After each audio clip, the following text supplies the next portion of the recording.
নমস্কার বন্ধুরা, কেমন আছেন আপনারা সবাই? আশা করছি সবাই খুব ভালো আছেন ও সুস্থ আছেন। চলে এলাম নতুন একটি ব্লগ নিয়ে। আর কাল হলো পৌষ সংক্রান্তি, তাই আজকে আমি একটু পিঠে বানাচ্ছি। প্রথমেই বসিয়েছি এই যে পায়েসের জন্য দুধ বসিয়েছি, এখানে দুধ গরম হচ্ছে। আর আজকে আমি একটু অন্যভাবে পায়েস রান্না করব, তাই এদিকে দেখুন এই যে চাল আজকে একটু ভিজিয়ে রেখেছি, আধ ঘন্টা হয়ে গেল। আর এখানে পুরো দুধ টুধ পড়ে গেছে ছিটে। এই যে গোবিন্দভোগ চাল এখানে ভিজিয়ে রেখেছি, আধ ঘন্টা হয়ে গেছে। আর এই যে কলকাতা থেকে গুড় নিয়ে এসেছিলাম, সেই গুড় দিয়ে আজকে পায়েস বানাবো। রিয়ান চলে গেছে টিউশনে, ও এসে দেখবে পায়েস রান্না প্রায় হয়ে গেছে, ওর আসার সময়ও হয়ে গেছে। কোনো কিছু একা বানাতে গেলে না পুরো ছড়ানো ছেটানো হয়ে যায় রান্নাঘরটা। একা একা করছি তো, অ্যাকচুয়ালি ভাবিনি প্রথমে যে কি কি বানাবো।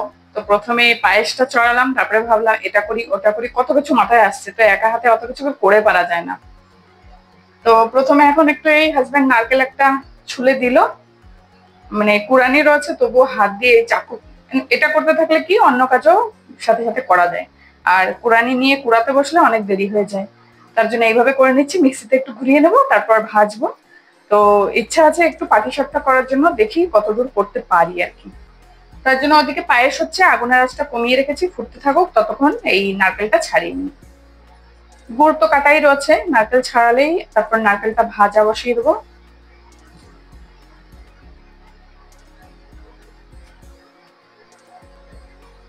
আর সাজের পিঠে বানানোর জন্য যে সাজটা রয়েছে না, তাই সেটা না সেই সিলিং এর উপরে তোলা রয়েছে। ওদিকে কথা বলছি, সিলিং এর উপরে তোলা রয়েছে, সেই ওই পেটির মধ্যে থেকে ওটা না বের করা হয়নি। তখন ভাবছি কাজে লাগবে না, এখন আর তো বানাবো না, তার জন্য বের করা হয়নি। তো এখন ভাবছি বের করা থাকলে ভালো হতো।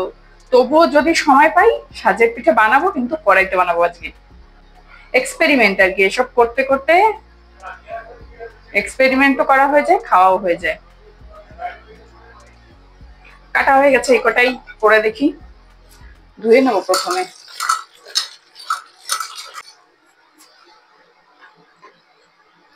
শুধু শুধু নারকেল খেতে খুব ভালো লাগে।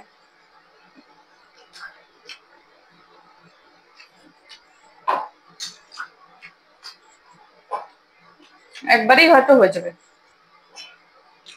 আমার পুরোনো মিক্সিটা না ভালো রয়েছে উপরে, ভালো মানে খারাপ হয়নি, কিন্তু এই ওয়াশারের থেকে না ভেতরে মানে জল বেরিয়ে যায় আর কি, জল লিক হয়।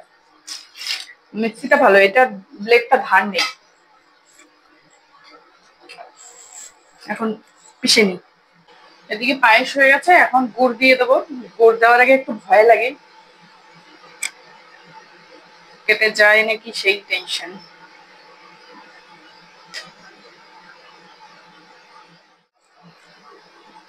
এই যে গুড় দিয়ে দিয়েছি, এখন কিছুক্ষণ ফুটিয়ে তারপর কাজু কিশমিশ দিচ্ছি না। আমরা বেশি খাই না, মানে হাজবেন্ড খায়, রিয়ান কিশমিশ খাবে, কাজু ফেলে দেবে এরকম আর কি, তার জন্য দিচ্ছি না। শুধু এলাচির গুঁড়ো দেবো নামানোর আগে আগে। পায়েস এদিকে নামিয়ে দিয়েছি, এই যে গুড়ের পায়েস প্রথম বানালাম। আর এদিকে চড়িয়েছি গরুর দুধ, ক্ষীর বানাবো। একটু গুঁড়ো দুধও দেবো এতে, ভালো করে জ্বালিয়ে জ্বালিয়ে ক্ষীর বানাবো। গরম লেগে গেল তাই চুলটা বেঁধে চলে এসেছি। আর আজকে পায়েস তো হয়ে গেল, আজকে বানাবো হচ্ছে ক্ষীরের পাটিসাপটা। আর সবশেষে দুধে ভিজাবো, যেরকম পুলি পিঠা ভেজাই সেরকম। তার কারণ হলো আগে ঘরে বানাইনি, আমি আন্দাজ করেই বানাচ্ছি। আর কলকাতায় গিয়ে আমরা খেয়েছিলাম, হাজবেন্ড আসার আগের দিন রাতের বেলা নিয়ে এসেছিল, তো ভালো লেগেছিল, সেইভাবেই আজকে বানাচ্ছি। দেখা যাক কেমন বানাই, আর পুরো ভিডিওটাও আপনাদের সাথে শেয়ার করবো।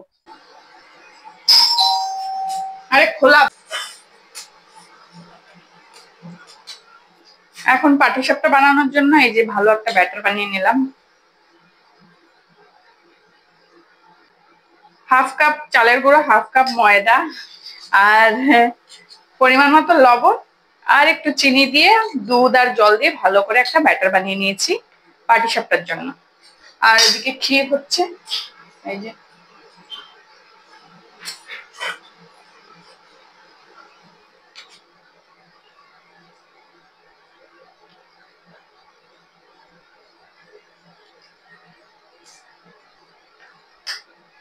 আমি যতটুকু পারছি আপনাদের সাথে শেয়ার করছি, একা একা বানানো আবার ভিডিও বানানো।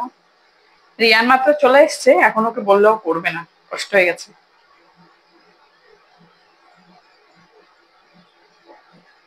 দুজনের জন্য একটু পায়েস বাড়ছি।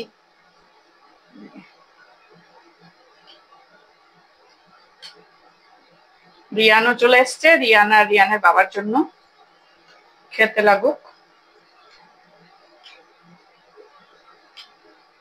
আজকে একদম চিনি দিইনি, পুরো গুড়ের পায়েস।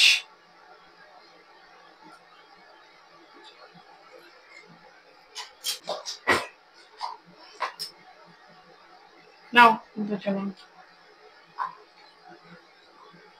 ব্যাস। এই যে এদিকে পাটিসাপটার জন্য পুর রেডি, নারকেলের পুর, এটা দু ধরনেরই বানাবো। আর এদিকে রেডি ক্ষীর, পুরো দুধের, পুরো গরুর দুধের, এটা পুরোটুক ক্ষীর। আর ব্যাটার তো আগেই রেডি করে রেখেছি। আর এদিকে পাটিসাপটা দুধে ভিজানোর জন্য দুধও চড়িয়ে দিয়েছি, সবশেষে একটু গুড় দেবো, সামান্য দেবো কালারটা একটু চেঞ্জ করার জন্য, ব্যাস। আর লাস্টে দেখি একটু কি বলে, সাজের পিঠে যদি সময় থাকে বানাবো, কারণ এই করতে করতে কত দেরি হয়ে যাবে তার কোনো ঠিক নেই। তো সাজের পিঠের জন্য সাজ তো এখানে নেই, উপরে তোলার আছে, দেখি কিভাবে বানাই। এই যে দুধ জ্বালানো হয়ে গেছে, পাটিসাপটা কটা বানিয়েছি দুধের মধ্যে দিয়ে দিচ্ছি। খেতে কেমন হবে খেয়েই বলবো, এখন তো বুঝতে পারবো না, একদম গরম বাবা। দুধও গরম, পাটিসাপটাও গরম, ভিজিয়ে রেখে দিই, ওটাতে হবে না আর। এই কটা খেয়ে দেখি, তারপর আবার, এখন কটা বাজে যাই না, মনে হয় 6:30 পৌনে 7টা একটা বাজে হয়তো, তারপর আবার বাকিটা বানাবো সাজের পিঠে, দেখি। পিঠে বানানো কমপ্লিট। এখন এই যে তিনজনের জন্য দুধে ভেজানো পাটিসাপটা বেড়ে নিচ্ছি, এক এক পিস করে নিই, খেয়ে দেখি, তারপর পরে খাবো।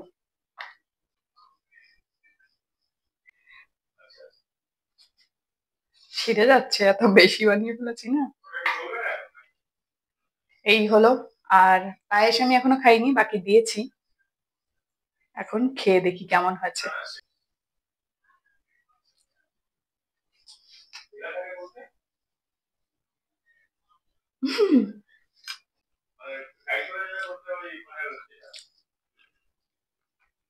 হেভি হয়েছে খেতে।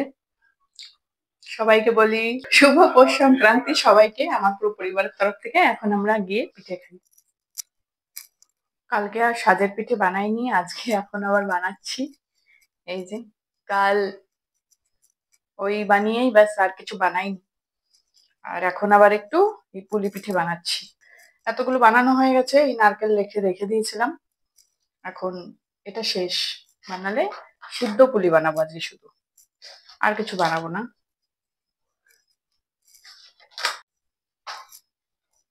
এই কটাই হয়েছে, অল্প একটুই মাখিয়েছিলাম, আর মনে হয় 3টে হবে, ব্যাস। সিদ্ধ বসাই, সে সময় দেখাবো।